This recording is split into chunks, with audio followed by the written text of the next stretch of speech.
Next accounting for loss of goods. Goods ഒക്കെ ചിലപ്പം ഈ ട്രാൻസ്പോർട്ട് ചെയ്യുന്ന സമയത്തും ഒക്കെ കുറേയൊക്കെ നഷ്ടപ്പെടാനായിട്ട് സാധ്യതയുണ്ട്. ആ ലോസ്, ആ സ്റ്റോക്ക് നഷ്ടപ്പെടുന്നതൊക്കെ എങ്ങനെയാണ് അക്കൗണ്ട് ചെയ്യുന്നത് നോക്കാം. Goods sent on consignment may sometimes be lost, damaged or destroyed either in transit or at the place of consigning. ഒന്നെങ്കിൽ അത് ട്രാൻസ്പോർട്ട് ചെയ്യുന്ന സമയത്തായിരിക്കും, അല്ലെങ്കിൽ കൺസൈനിയുടെ ഗോഡൗണിൽ എത്തിയതിന് ശേഷമായിരിക്കും. ചിലപ്പോൾ ഗുഡ്സൊക്കെ ചിലപ്പം ഡാമേജ് ആയി പോകാനും നഷ്ടപ്പെടാനും അത് കേടായി പോകാനായിട്ടൊക്കെ സാധ്യതയുണ്ട്. The whole amount of such loss should be borne by the consignor as the title in the goods is not transferred to the consignee. അങ്ങനെ വരുന്ന നഷ്ടങ്ങളൊക്കെ അത് കൺസൈനർ തന്നെയാണ് സഹിക്കേണ്ടത്. കാരണം ആ ഗുഡ്സിൻ്റെ ഓണർഷിപ്പ് അല്ലെങ്കിൽ അതിൻ്റെ ടൈറ്റിൽ നമ്മൾ കൺസൈനിക്ക് കൊടുക്കുന്നില്ലാത്തതുകൊണ്ട്.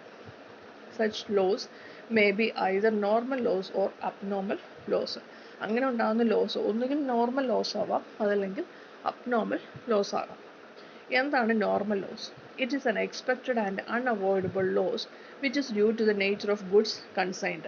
നമ്മൾ കൺസൈൻ ചെയ്യുന്ന ആ ഗുഡ്സിൻ്റെ ഒരു നേച്ചർ അനുസരിച്ച്, സ്വഭാവം അനുസരിച്ച് നമുക്ക് ഒരു തരത്തിലും അവോയ്ഡ് ചെയ്യാൻ പറ്റാത്തതും നമുക്ക് തീർച്ചയായിട്ടും നമുക്ക് എക്സ്പെക്റ്റ് ചെയ്യാൻ പറ്റുന്നത്, നമുക്ക് പ്രതീക്ഷിക്കാവുന്ന ഒരു നഷ്ടമാണ് നോർമൽ ലോസ് എന്ന് പറയുന്നത്. Such a loss may arise due to loading and unloading.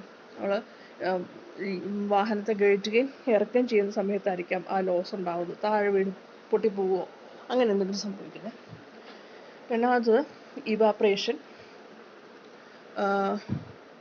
അത് ഇവാപ്രേറ്റ് ചെയ്ത് പോവുക, ലീക്കേജ്, ഡ്രൈയിങ്, ലീക്കായി പോവുക, അതുപോലെ തന്നെ അത് ഉണങ്ങിപ്പോവുക, ഇങ്ങനെയുള്ള കാര്യങ്ങളൊക്കെ. Any amount of normal loss cannot prevent such losses.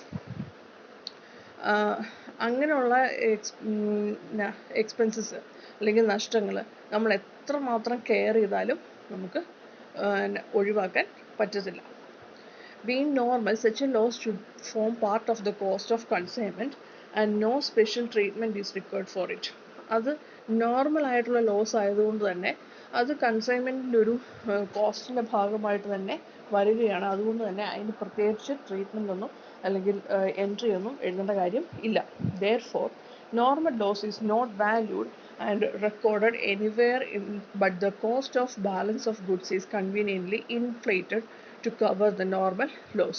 അതുകൊണ്ട് തന്നെ നോർമൽ ലോസിന് സെപ്പറേറ്റ് എൻട്രിയോ അല്ലെങ്കിൽ അതിന് വാലുവേഷനോ ഒന്നും തന്നെ നമ്മൾ ചെയ്യാറില്ല. പക്ഷേ കോസ്റ്റ് ഓഫ് ഗുഡ്സ്, മിച്ചയിരിക്കുന്ന സ്റ്റോക്ക്, അതിൻ്റെ എമൗണ്ട് ഇൻഫ്ലേറ്റ് ചെയ്ത് അല്ലെങ്കിൽ കൂട്ടിക്കാണിക്കും ഈ നോർമൽ ലോസ് കവർ ചെയ്യാൻ വേണ്ടിയിട്ട്. Such loss is considered while calculating the value of unsold stock. നമ്മൾ value of unsold stock calculate ചെയ്യുന്ന സമയത്ത് ഈ നോർമൽ ലോസ് അഡ്ജസ്റ്റ് ചെയ്യുകയാണ് ചെയ്യുന്നത്. The following formula is applied for the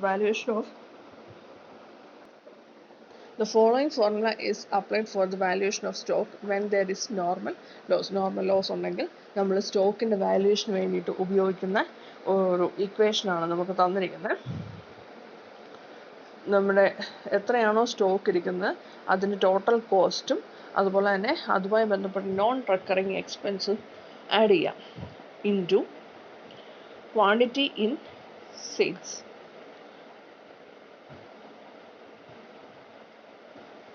quantity in sales എന്ന് പറയുന്നത് ഇവിടെ നെറ്റ് സ്റ്റോക്കാണ് ഉദ്ദേശിക്കുന്നത്. മിച്ചം ഇനി എത്ര സ്റ്റോക്ക് ഉണ്ട്, എത്ര ക്വാണ്ടിറ്റി ഉണ്ട് എന്നാണ് ഉദ്ദേശിച്ചിരിക്കുന്നത്. ഡിവൈഡഡ് ബൈ നെറ്റ് ക്വാണ്ടിറ്റി എന്ന് പറയുന്നത് നമ്മളിപ്പോൾ 100 കിലോഗ്രാമിൻ്റെ സാധനമാണ് കൊടുത്തതെങ്കിൽ അതിൻ്റെ അകത്ത് 20 നോർമൽ ലോസ് ആയിപ്പോയി, ബാക്കി എത്രയുണ്ട്? 80. ആ 80 വേണം താഴെ ഈ നെറ്റ് ക്വാണ്ടിറ്റി ആയിട്ട് എടുക്കേണ്ടത്. ക്വാണ്ടിറ്റി ഇൻ സെയിൽസ് എന്ന് പറയുന്നത് ഈ സെയിൽസ് കഴിഞ്ഞിട്ട് നോർമൽ ലോസും കഴിഞ്ഞിട്ട് ബാക്കി എത്രയുണ്ട്. ക്വാണ്ടിറ്റി ആഫ്റ്റർ സെയിൽസ് എന്നാണ് വരേണ്ടത് കേട്ടോ, അത് പ്രിൻറ്റിംഗ് മിസ്റ്റേക്കാണ്. Quantity after sales, net quantity after sales, അങ്ങനെയാണ് എഴുതേണ്ടത്. Net quantity after sales. നിങ്ങൾ ഇലസ്ട്രേഷൻ 13 ചെയ്ത് കഴിയുമ്പോൾ നിങ്ങൾക്ക് മനസ്സിലാവും അതിൻ്റെ കാൽക്കുലേഷൻ എങ്ങനെയാണ്. അപ്പോൾ നമുക്കത് നോക്കാം. X consigned 1000 kilograms of coconut oil to Y of Kanpur at 45 per kilogram. He spent 2000 for packing and carriage. Y sold 700 kilograms at 60 and reported a loss of 20 kilograms by leakage, weighing, handling, etc. The expenses of Y assumed to 2000 for octroi and 400 for sales expenses. He is to get a commission of 4.5% on sales. Prepare consignment account and show calculation of closing stock. അപ്പോൾ consignment അക്കൗണ്ടും അതുപോലെ closing സ്റ്റോക്കിൻ്റെ വാല്യുവേഷനും മാത്രം നമ്മൾ ചെയ്താൽ മതി. ഇവിടെ consignment അക്കൗണ്ടിൽ ആദ്യമേ തന്നെ നമുക്ക് ഗുഡ്സ് ആൻഡ് ഓൺ കൺസൈൻമെൻറ്റ് എഴുതാം. Goods and on consignment 1000 kilograms at rupees 45, that is 45,000. അതിനുശേഷം കമ്മീഷൻ കൺസൈനറുടെ എക്സ്പെൻസ് ബാങ്ക് 2000, then കൺസൈനയുടെ എക്സ്പെൻസ് 2400 എടുക്കണം, 2400. കൺസൈനയുടെ കമ്മീഷൻ അത് കാൽക്കുലേറ്റ് ചെയ്യുമ്പോൾ 700 kilograms at rupees 60 എന്നാണ് പറഞ്ഞേക്കുന്നത്. അതാണ് 700 into 60, that is 42,000. 42,000 4.5% ആണ് കമ്മീഷൻ, ആണ് 1890 rupees. ഇത്രേ ഉള്ളൂ നോർമൽ ആയിട്ടുള്ള ട്രാൻസാക്ഷൻ. ഇനി അതിനുശേഷം നമ്മൾ സ്റ്റോക്ക് വാല്യുവേഷൻ ചെയ്യണം. സ്റ്റോക്ക് വാല്യൂ ചെയ്യുമ്പോൾ നിങ്ങൾക്കറിയാം ഇവിടെ 1000 kilograms ആണ് നമുക്ക് കൺസൈൻ ചെയ്തത്. അതിൽ 700 സെയിൽ നടത്തി, 20 ആണ് നോർമൽ ലോസ് ബൈ ലീക്കേജ്. അപ്പോൾ ആദ്യമേ നമ്മൾ ക്വാണ്ടിറ്റി എത്രയാണ് സ്റ്റോക്കിലുള്ളത് നോക്കുക. ടോട്ടൽ 1000, അതിനകത്ത് നിന്ന് സെയിൽസ് പോയത് 700 മൈനസ്, അപ്പോൾ എത്ര കിട്ടും?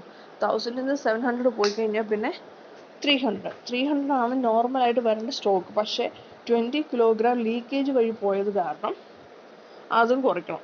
അപ്പോൾ എത്ര കിട്ടും? 280 kilograms ഉള്ളൂ നിലവിൽ സ്റ്റോക്കിൻ്റെ ക്വാണ്ടിറ്റി. ദെൻ വാല്യൂ ഓഫ് സ്റ്റോക്ക് അത് കാണാനായിട്ട് നമ്മൾ ഇക്വേഷൻ പഠിച്ചായിരുന്നു. Cost of goods and goods കൊടുത്തതിൻ്റെ കോസ്റ്റ് എത്രയായിരുന്നു? 45,000 ആണ്. 1000 kilograms into 45, അതായത് 45,000 ആയിരുന്നു. പിന്നെ കൺസൈനയുടെ എക്സ്പെൻസും കൺസൈനറുടെ എക്സ്പെൻസും, കൺസൈനറിൻ്റെ 2000ഉം കൺസൈനയുടെ ഒക്ട്രോയ് മാത്രമേ എടുക്കാൻ പറ്റുള്ളൂ, സെയിൽസ് എക്സ്പെൻസ് എടുക്കാൻ പറ്റില്ല. എത്ര വരും? 4000 വരും. അത് രണ്ടും കൂടെ ആഡ് ചെയ്യുക, അതായത് non recurring expense 45,000 + 4000 into quantity in stock. സ്റ്റോക്കിലുള്ള ക്വാണ്ടിറ്റി എത്രയായിരുന്നു? നമ്മളിപ്പോൾ കാൽക്കുലേറ്റ് ചെയ്തായിരുന്നു 280 into 280 divided by net quantity എന്നാണ് പറഞ്ഞിരിക്കുന്നത്. നെറ്റ് ക്വാണ്ടിറ്റി 1000 നിന്ന് സെയിൽസ് കുറയ്ക്കരുത്, നോർമൽ ലോസ് മാത്രം കുറയ്ക്കാം. 1000 ക്വാണ്ടിറ്റി ആയിരുന്നു മൊത്തം കൊടുത്തത്, അതിനകത്ത് normal loss 980. 49,000 into 280 divided by 980 ചെയ്യുമ്പോൾ നമുക്ക് 14,000 rupees സ്റ്റോക്ക് എന്നാണ് കിട്ടുന്നത്. ആ സ്റ്റോക്ക് ഓൺ കൺസൈൻമെൻ്റാണ് നമ്മൾ കൺസൈൻമെൻ്റ് അക്കൗണ്ടിൽ എൻ്റർ ചെയ്യേണ്ടത്. അതിനുശേഷം ബാലൻസ് ചെയ്യുക, പ്രോഫിറ്റ് ആൻഡ് ലോസ് അക്കൗണ്ടിലേക്ക് എമൗണ്ട് ഇടുക. അത്രേ ഉള്ളൂ. ഇതാണ് നോർമൽ ലോസിൻ്റെ ട്രീറ്റ്മെൻറ്റ്. ഇനി അടുത്തത് അബ്നോർമൽ ലോസ് ആണ്.